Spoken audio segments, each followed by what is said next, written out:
بنا کے چھپا کے رکھا ہوا ہے، اور وہاں تک ہم کیسے پہنچیں گے جب تک ہمیں اس کا راستہ نہیں معلوم ہوگا؟ اور اس کا راستہ ہمیں کیسے پتہ چلے گا؟ سیرت محمد صلی اللہ علیہ وآلہ وسلم سے پتہ چلے گا۔ تو انشاءاللہ آج ہم اسی کے ساتھ اپنی نیتوں کا جائزہ لیتے ہوئے، اپنی نیتوں کو صرف اللہ تعالیٰ کی ذات کے لیے خالص کرتے ہوئے اس کورس کا آغاز کریں گے۔ اللہ تعالیٰ ہم سب کو اسے بہترین سیکھنے کی توفیق دے، عمل کرنے کی توفیق دے، استقامت دے کہ ہم اس کو بہترین طریقے سے پورا کر سکیں، اور جو کچھ ہم سیکھیں ہمارے عمل میں ڈھال دے۔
نحمده ونصلي على رسوله الكريم، أما بعد فأعوذ بالله من الشيطان الرجيم. بسم الله الرحمن الرحيم.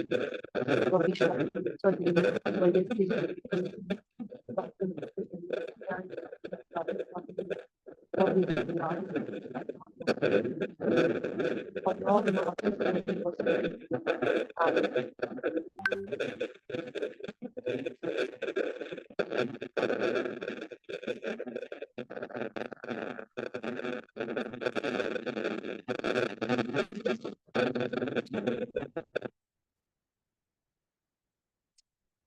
سب سے پہلے ہم دیکھیں گے نبی صلی اللہ علیہ وآلہ وسلم کا نسب نامہ مبارک۔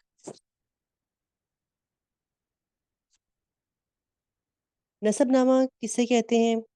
ایک آپ کا شجر نسب ہوتا ہے نا، کہ آپ کا سلسلہ کہاں پہ جا کے ملتا ہے، کن کے ساتھ آپ کے بزرگ جو ہوتے ہیں آپ کی فیملی کے اندر، وہاں پہ آپ کا سلسلہ کہاں پہ جا کے کن سے ملتا ہے۔ تو آپ صلی اللہ علیہ وآلہ وسلم کا نسب نامہ مبارک یہ ہے: محمد بن عبداللہ بن عبد المطلب بن ہاشم بن عبد مناف بن قصی بن کلاب بن مرہ بن قاب بن لوئی بن غالب بن فہر بن مالک بن نظر بن کنانہ بن خزیمہ بن مدرکہ بن الیاس بن مزر بن نزار بن معد بن عدنان۔ تو یہاں پہ ہمیں پتہ چلتا ہے کہ عدنان جو ہے وہ بالاتفاق حضرت اسماعیل علیہ السلام کی نسل میں سے ہیں، لیکن دونوں کے درمیان کتنی پشتیں ہیں اور ان کے نام کیا کیا ہیں اس کے بارے میں بڑا اختلاف پایا جاتا ہے۔ لیکن آپ صلی اللہ علیہ وآلہ وسلم کا نسب نامہ جو ہے وہ حضرت اسماعیل علیہ السلام سے جا کے ملتا ہے، کیونکہ آپ صلی اللہ علیہ وآلہ وسلم انہی کی اولاد میں سے ہیں۔ آپ صلی اللہ علیہ وآلہ وسلم کی والدہ کا نام آمینہ تھا، اور ان کے والد وہب بن عبد المناف بن زہرہ بن کلاب تھے۔ یہ وہی کلاب ہیں جو والد کی طرف سے بھی آپ صلی اللہ علیہ وآلہ وسلم کے نسب نامے میں آتے ہیں۔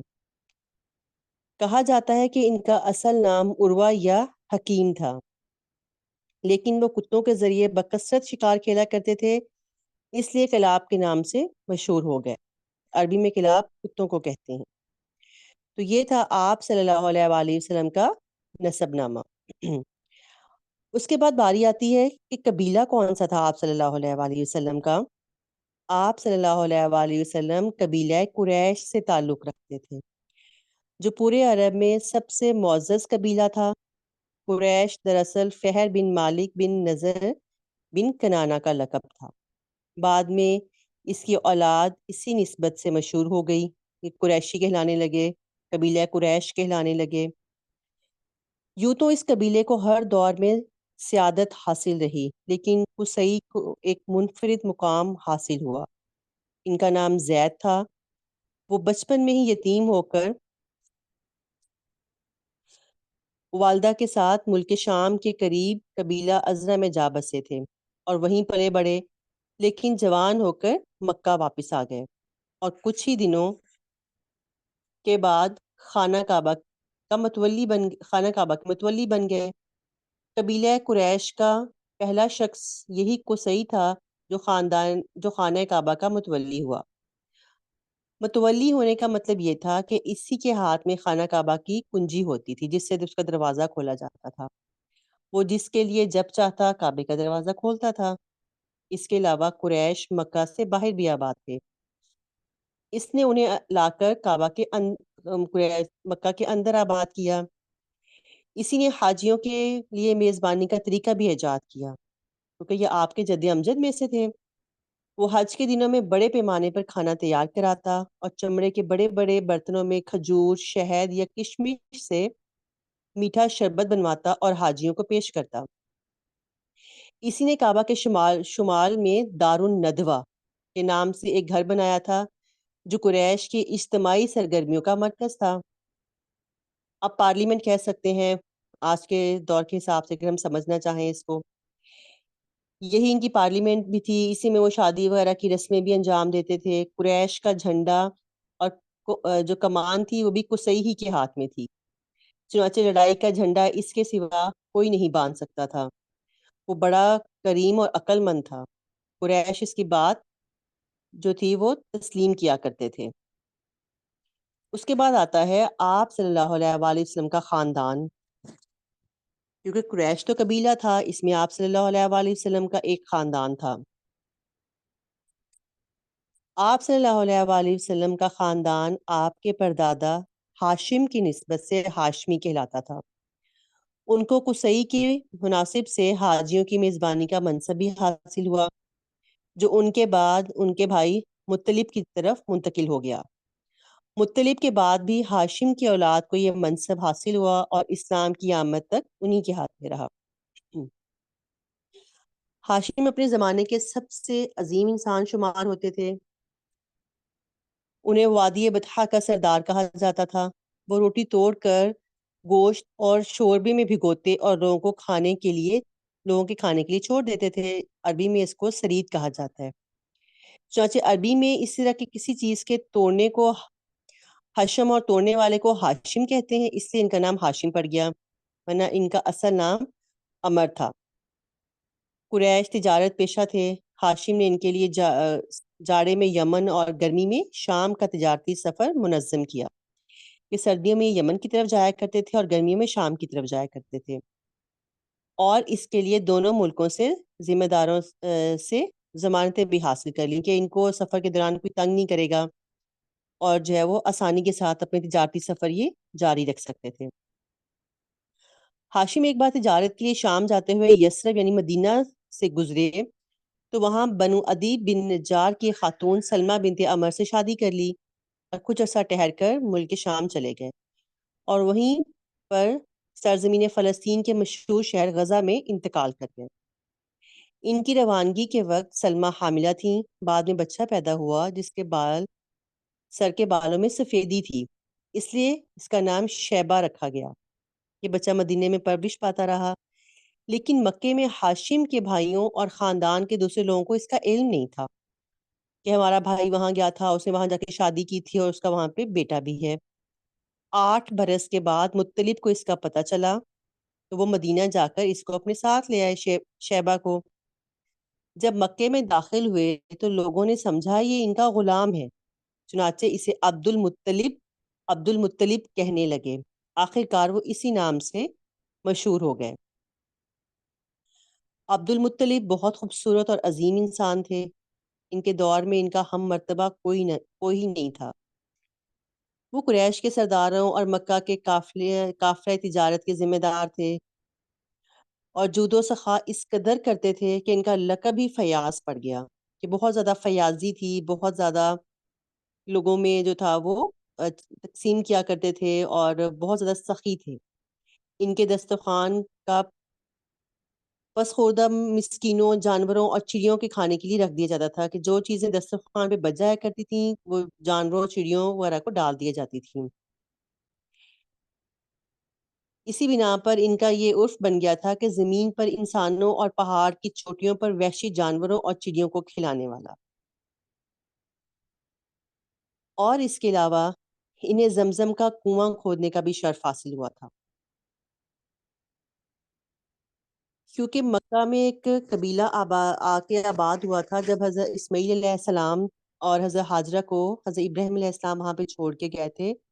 جرہم قبیلہ تھا اور اس نے تقریباً 2000 سال مکہ پہ حکومت کی، اور پھر جاتے جاتے انہوں نے کیا کیا، جب اپنے علاقے میں وہ واپس جانے لگے تو وہ زمزم کے کنویں کو بند کر گئے تھے، تو کسی کو اندازہ نہیں تھا کہ وہ کہاں پر ہے۔ تو وہ انہی کو شرف حاصل ہوا عبد المطلب کو اس کنویں کو دوبارہ کھودنے کا۔ عبد المطلب کو خواب میں اس کی جگہ بتائی گئی اور کھودنے کا حکم دیا گیا۔ انہوں نے کھودا تو وہ پرانا کنواں وہاں سے برآمد ہو گیا، اور یہ خواب انہوں نے تقریباً 4 دفعہ دیکھا، اور انہوں نے پھر وہاں پہ کھدائی کی اور وہاں سے جو تھا وہ کنواں برآمد ہو گیا۔ پھر عبد المطلب نے منت بھی مانی تھی کہ اگر میرے 10 بیٹے ہوں گے تو میں ان میں سے ایک بیٹے کو اللہ کی راہ میں ذبح کر دوں گا۔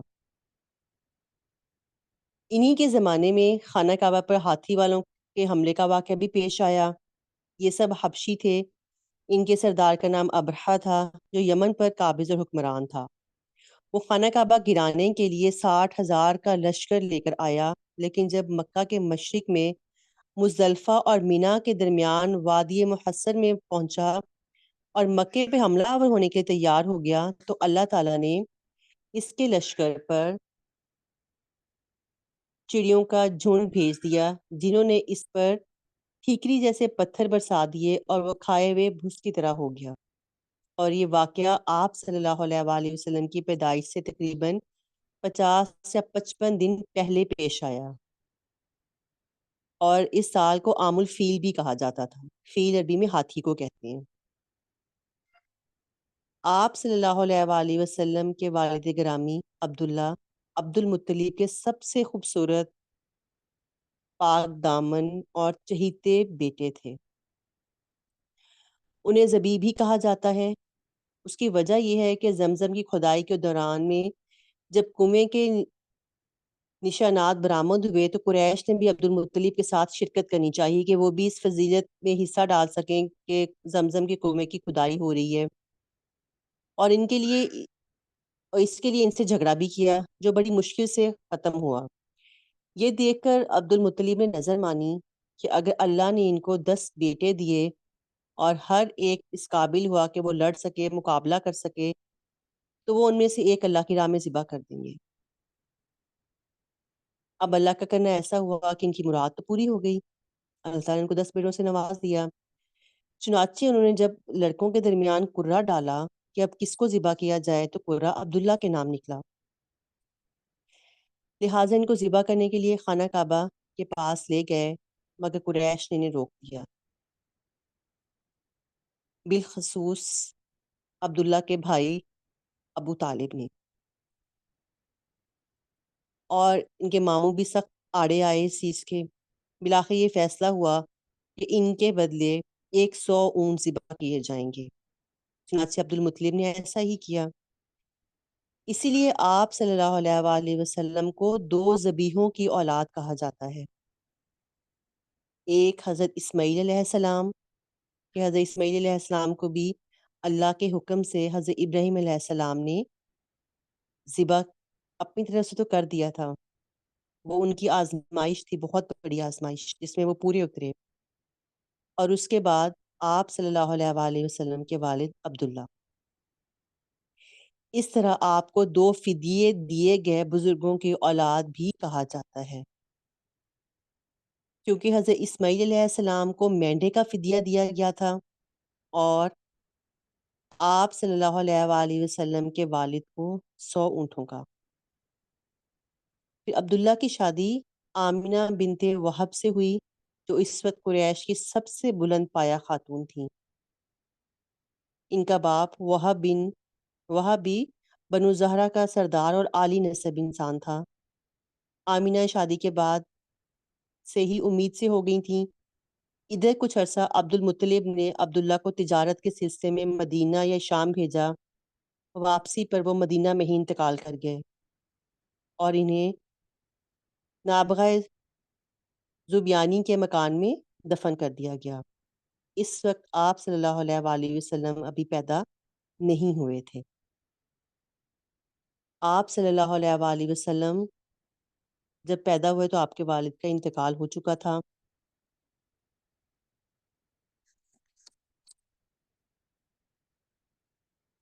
پھر آپ صلی اللہ علیہ وآلہ وسلم مکہ مکرمہ میں بنی ہاشم کے اندر موسم بہار میں پیدا ہوئے۔ یہ سوار کی صبح تھی، ربیع الاول کی 9 اور کہا جاتا ہے کہ 12 تاریخ تھی۔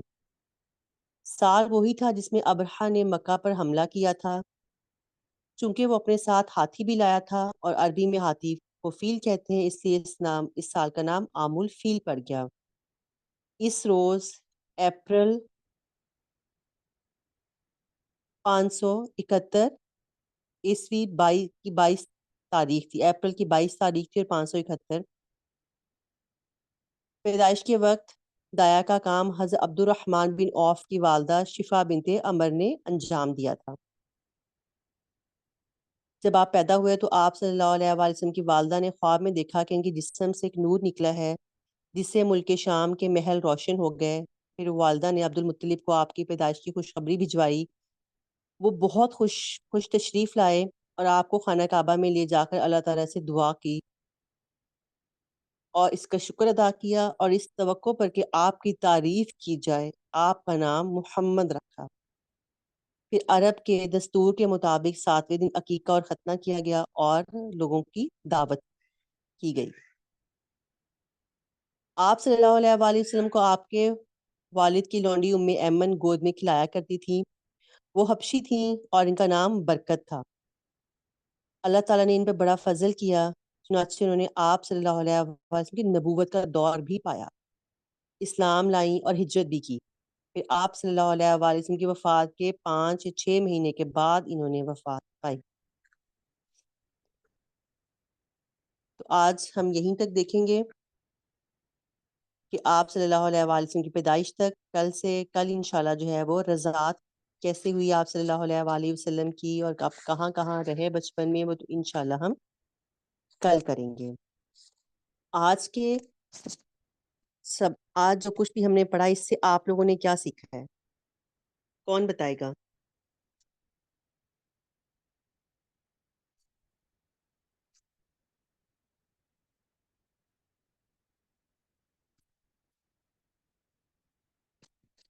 ہاں جی، کون بتائے گا کیا سیکھا ہے آج؟ ہم کیوں سیرت کیوں پڑھے سر؟ یہ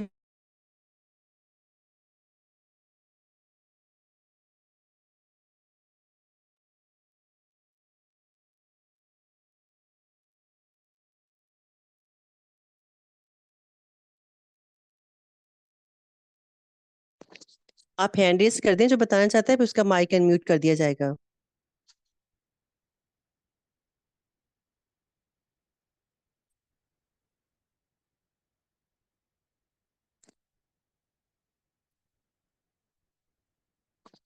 ہاں جی، کوئی کچھ شیئر کرنا نہیں چاہتا؟ دیکھیں، آپ کی کہی ہوئی کوئی بات ہو سکتا ہے کسی کے لیے فائدہ مند ہو، تو ضرور شیئر کیا کریں جب آپ سے پوچھا جاتا ہے کہ آپ نے کیا سیکھا ہے.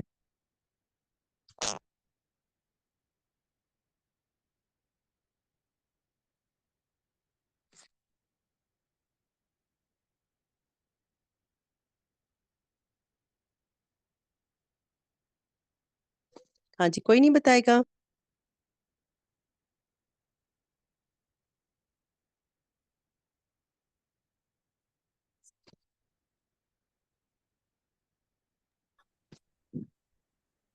جی، چلیں حضور ٹھیک ہے. پاک صلی اللہ علیہ وسلم کے شجرہ نسب کے بارے میں بہت اچھی انفارمیشن دی میم آپ نے، اور میں ریکویسٹ کروں گی کہ اگر ریٹن فارم میں بھی آپ بھیج دیں تاکہ اس کو تھوڑا ریکال کرنے کے لیے دوبارہ اس کو اگر ہم پڑھ لیں. جی انشاءاللہ اس کو ہم بھیج دیں گے تمہیں، ٹھیک ہے. جی بہت شکریہ.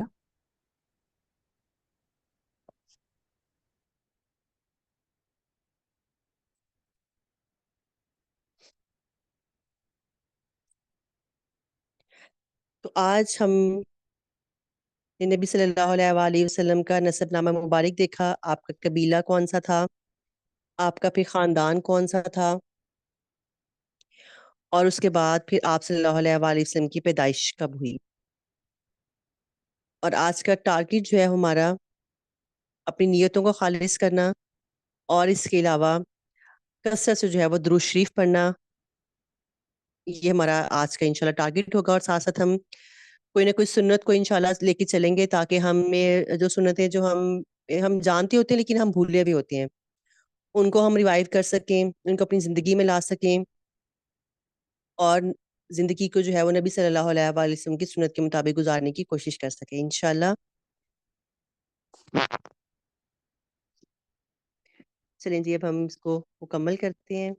کل انشاءاللہ اسی وقت پہ ہم دوبارہ اکٹھے ہوں گے. ربنا تقبل منا انك انت السميع العليم وتب علينا انك انت التواب الرحيم.